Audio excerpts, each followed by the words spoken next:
Session where people tend to want to take a break and so on, but we are sure we're going to give you a lot to think about and stay awake here. We've chosen the very narrow topic of the future of the public authority as a way to provide consumer-directed services in America. So this is meant to be, and let me back up and say, my name is Donna Kalame, and I'm Executive Director of the San Francisco IHSS Public Authority. San Francisco was the third county to institute a public authority before they were mandated, so our Board of Supervisors passed the ordinance where we were created in 1995, and I worked on that, and with Rick actually getting the public authority established in San Francisco, and have been the executive director since then. I think this session will be very interesting, and I'm hoping that my fellow panelists will quickly introduce themselves, and we can see, and then we'll move on and get into the topic. But here's Deb Roth. Hi, everyone. Can you hear me? There you go. Okay. I'm Deb Roth, Policy Director with SEIU United Long-Term Care Workers, and it's nice to be here. This is my third SECA conference, and I work on issues. Lately, it's been related to the state budget. We're, trying to protect IHSS funding. And I'm Rick Zawatsky. I'm with RTZ Associates. I've been involved with development of community services for over 30 years. Helped in the development of adult day services, the development of the PACE program, worked with the independent living centers, Berkeley CIL, and then had the good fortune of working with public authorities from their conception stage to their implementation.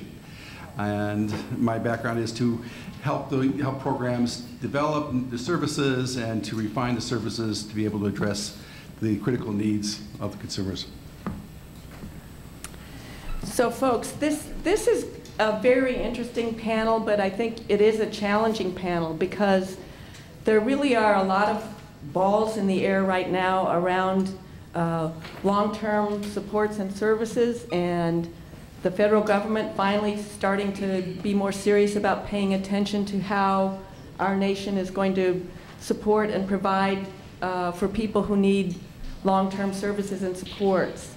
I just wanted to throw out that I think the public authorities can be very pivotal in passing along the lessons we've learned about trying to improve the form of home and community-based services, which is where consumers have so much choice and control over what happens, hiring independent providers.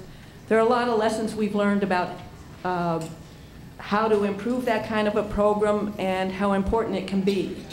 From the beginning in San Francisco, we have viewed our public authority obviously to improve IHSS as a program, but honestly it was even broader than that we've always worked on, which would be, again, a mode of service where consumers retain so much control over what happens for them, who comes into their home to assist them, and showing that it can be done in a very cost-effective way. And I think people don't fully realize that actually IHSS is quite unique in the United States and is the program that has been looked at by the federal government as succeeding. And we all know in this room there are many problems and issues still where we need to improve IHSS. But the reality is many of the things that the IHSS program does are the direction that we could be moving in. I've known too in the nearly 25 years that I've been working very directly in the arena of trying to cultivate more home and community-based services that our nation would be forced by demographics, if nothing else, to deal with long-term services and supports. And as I say, I think that that's really beginning to happen. So that's where we are here today, and we know that statewide, obviously IHSS is a target in the budget. When I first started working on IHSS issues, it's not as if it was ignored, but we certainly weren't a target. We were kind of flying under the radar. And now there have been enough improvements where the financial implications, the number of people who need the service, type of service that IHSS provides, has really terrified people, policymakers and legislators, about what we're going to face. So we really need to take hold of that, find ways to communicate our experience, and get the best we can out of some of the options that are coming forward. The reason this is challenging is that really there is so much that's happening, that there's a lot of detail, and we don't want to leave people in their tracks. So we're trying not to use acronyms and this kind of thing, but it's going to be difficult. There really are a lot of things happening now. So I wanted to point out in your materials, if you can take the time to read through these. And some of them are fairly dense and a little bit technical, but I think you will learn a lot about what is going on right now around federal proposals and what the state could do to implement some federal initiatives that could be very instructive. So one of it was toward the back of your manuals, I believe.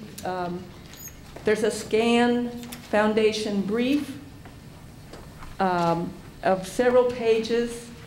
And then I did some notes that are kind of connected to it to maybe help guide you as you read that brief, that might help you get a little bit more of a handle on it. And we did it's numbered, so the numbers here on the notes relate to numbers that are in the margin of the foundation brief, and did some underlining in the brief that might help you highlight some of the things. There's another issue brief that came out that's even more detailed in a way than the first one, but it's very, very good, by Diane Justice. And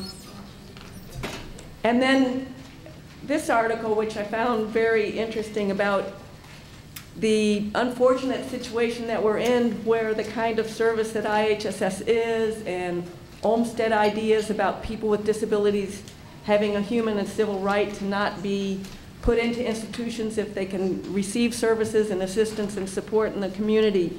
And right at that juncture, of course, we're having these economic battles. So there's some very good law and things on the book, and then it's very hard to get implemented. So all of these I hope you'll find interesting as you read through materials when you go from here. With that, some of the things that we want to focus on here today are that there really was, with the federal health care reform, a big step forward for people with disabilities and aging, folks who need some support services. And part of that reform is called the CLASS Act, Community Living Attendant Services. I always forget the exact acronym. Now this is for people who work, and through a payroll, they'll be able to build up a social insurance kind of situation. And a few years out, this might not help a number of us in this room, but it's at least an acknowledgement of, and to my knowledge, the first acknowledgement by our federal government of really stepping forward and trying to expand how people using public programs or paying into public insurance can begin to try to get themselves covered for long-term services and supports. There are some other initiatives and ideas, and our panelists are going to cover those. I think we're going to be left flooded with ideas, and so toward the end, we'd love your ideas of how SECA can focus on these and find a way to provide input on how to actually implement these ideas. But I hope people really understand that we are at a very crucial juncture where finally the United States and our state are being forced to and are looking at ways to provide long-term services and supports to people who need it. So that was maybe a lengthy introduction, but move on to Deb right now. Thank you, Donna. What I wanted to focus on is really two aspects of healthcare reform that we're looking at within SEIU. I think that Rick will then talk about some of the other options and ideas and programs that are potentially out there. Within the union, and actually not just the union, but all stakeholders, we're coming off of what has been a bruising, difficult budget fight. And you know, sometimes the best way we can talk about it is to say that we have lived to fight another day.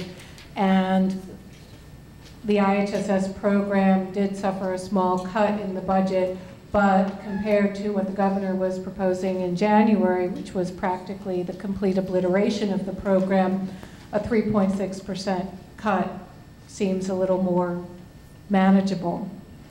But we have some opportunities. Unfortunately, we're still in the difficult budget fights, and I think that, you know, Donna mentioned the difficult economic battle that we're in.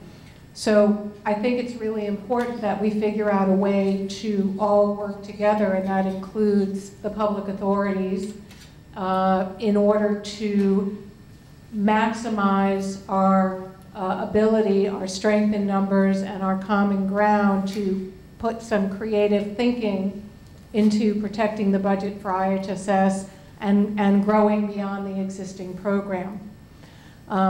I don't know how many of you are aware that we created something as part of the budget solution this year of a provider fee. That just could people show me by hands? Have people heard about that? Is it in the state budget? Great. The IHSS provider fee that was enacted.